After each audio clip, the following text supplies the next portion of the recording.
She wore white. Not ivory, not pearl, white. The kind that practically shouts purity, worn by women who are proud of the disaster they're walking straight into. I saw her through the courthouse window, her veil catching in the breeze like a half-told lie. She didn't see me. Not yet. But she would. It was exactly one day after the divorce when I got the message, standing in line for coffee. Just a casual text. Guess who just married the president's son? No name, no context. Just arrogance, an unnecessary emoji and a photo. Her smile was wider than I'd ever seen, her lipstick red like a warning, her arm hooked around a man I didn't recognize. He looked polished, powerful, or at least trying hard to appear that way. But when I looked at him closely, I couldn't help it, I laughed. Startled the woman behind me. Because I knew him. Knew exactly who he was. The man she married didn't know me, not yet. But that would change. Just 2 weeks before the divorce was final, she moved out of our bedroom.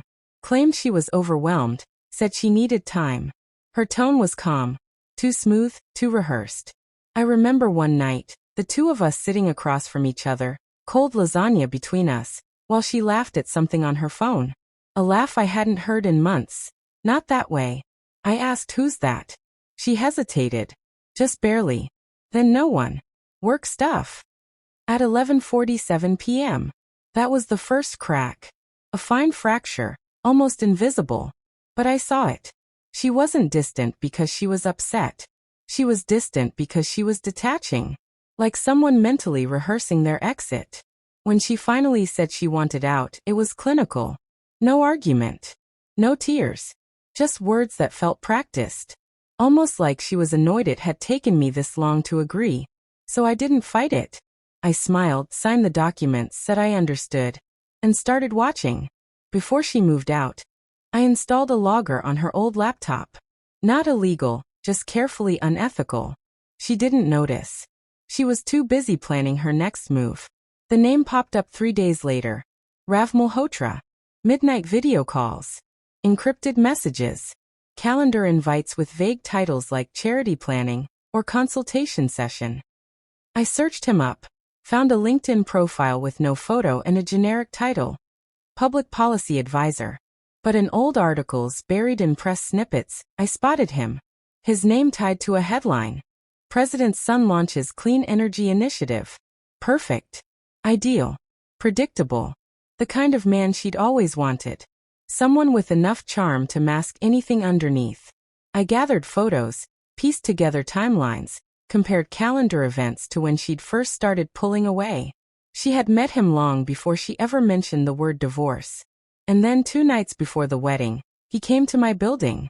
I watched from the stairwell as he greeted her, kissed her in the hallway. His hand on her waist, possessive, entitled. He looked up for a second, right past me. Didn't see a thing. But I saw him. I saw everything, including the thin scar under his left eye. Almost invisible to most. But not to me. 8 years ago, I was part of a psychiatric research project, focusing on high-functioning sociopaths. One of the subjects was him. Different name. Same face. Same smile. Same dead eyes. He'd flunked every empathy test. Manipulated a fellow subject into an emotional breakdown. Threatened a staff member. Too smart for formal charges. But dangerous. I wrote the report myself. Charming, cunning, highly persuasive. Prone to abuse power. Now he was about to marry my ex-wife. I printed everything. Every report. Every note. And on the day of the wedding, after they'd signed the papers and she'd updated her name across every platform, I waited. Found him by his car. Calm. Silent. I didn't threaten him. Didn't raise a hand. Just handed him the file. He laughed. What's this supposed to be? I didn't blink. Your mask in paper form. He flipped through the pages. His laughter faded. His jaw tensed. I leaned in. I studied you once. I'm still studying you. His eyes narrowed. She won't believe you. I nodded. She doesn't have to. She'll find out on her own. And I left. That night, she found me. Rooftop bar. A storm moving in. Her makeup flawless. Except for the mascara smudged under her eyes. She dropped the folder on the table. What the hell is this? I didn't look up. A wedding present. She was trembling. You're lying. I finally met her eyes. No. I just stopped pretending. She stood there, waiting for me to yell, to beg. I gave her silence. Then she sat down, her hands shaking. You could have warned me. I leaned closer. You wouldn't have left him. You needed to see it for yourself. She looked down at the papers. He said it's all fake. I nodded. Of course he did. I stood and left her there. With the truth. With the man she'd chosen. She never called again. But I kept track. 6 months later, she filed for an annulment. No headlines. No explanation.